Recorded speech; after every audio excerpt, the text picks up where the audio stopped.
New tonight, I quote, "You and your family will be killed very slowly. We plan for the death of you and your family every day. Someone in your family is going to have a very unfortunate incident."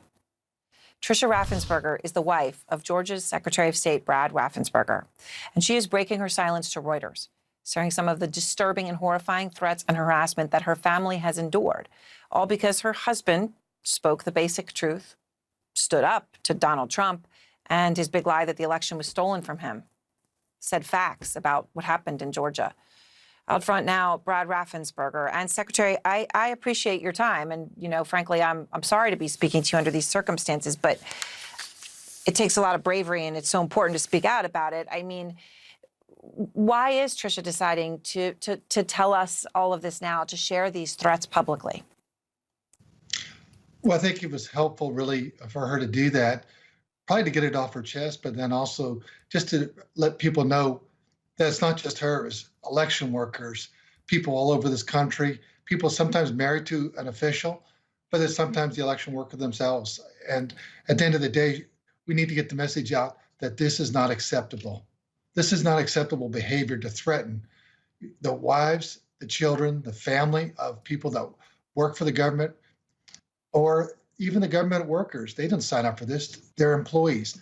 And I don't believe that really elected officials sign up for these death threats either. It's time that elected officials on both sides hold our sides accountable. So if you're on our side of the aisle, on the right side, we need to hold our people accountable and we need to clean up our backyard, just like the left needs to clean up that backyard. Everyone wants to talk about the other person's backyard. We need to clean up our own backyard. We need to start having some honest discussion. We need to start putting integrity, not just back in elections and making sure we have integrity there, but also in our elected leaders. So, Tricia talks about how your family actually went into hiding, Secretary. I mean, this is incredible. Again, I know it's hard to share it, but I think it is so powerful.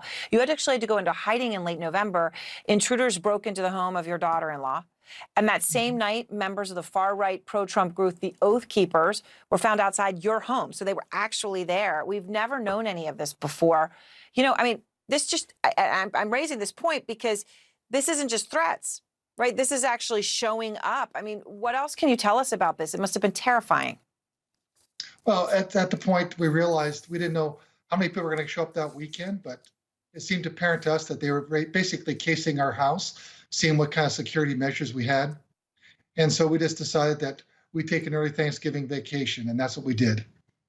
So you tragically lost your oldest son, Brenton, at the age of 37 in 2018, a loss that nothing could ever replace. And I know your wife told Reuters that terrible loss weighed heavily on her amid these threats. And she told Reuters, and I quote, "Tricia, I hesitate to say this because I'm afraid someone might use it against me.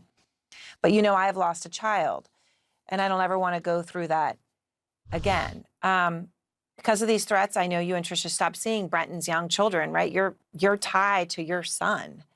Yes. To feel such fear, Secretary, it brings tears to my eyes. It's truly sickening.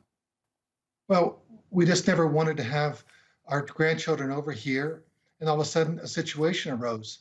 Even if it wasn't a violent thing, just people screaming and hollering, shouting at me, but my grandchildren hearing that, just kind of think about the emotional scars that could happen to them, but also then what if they're actually in physical danger? So that's why we took, a several month break of having the children over there until things started calming down a little bit. But, as you read off in the top of your piece, some of those threats came in as late as April 24th. Now, I understand that it's still going around and the rest of the country, other states, other state election officials are still being threatened also. April 24th. I mean, just to be clear, right? We're April 24th of this year, right? 6 weeks ago. So someone used a fake email address. They used your name. They tried to make it appear the messages were coming from you. And then these were awful things also, about Tricia. One of them read, I quote, "I married a sickening whore. I wish you were dead." You and your staff believe the motive for this, I understand, Secretary, was to force you to resign, was just to break you. But you haven't resigned. And No. you kept standing up for the truth of the election and that it was that was the fair outcome in Georgia. You're running for re-election. That I'm sure that was a very thoughtful and deep conversation to get to that. After everything you've gone through, what made you decide to do that? I want to stay in this. I want to be a public official. I want to keep running. Well, people are questioning my integrity. We made sure we ran an honest and fair election. Am I disappointed in the results? Absolutely. I'm a Republican, conservative one. But my job is to make sure we have a fair vote. And people are trying to push us off our program, our plan. And I'm not going to do that. I need to stand for integrity. What is really, I think, embarrassing as a Republican is that we have people that are on our side of the aisle that would do such shameful things and say such shameful things that are so vile.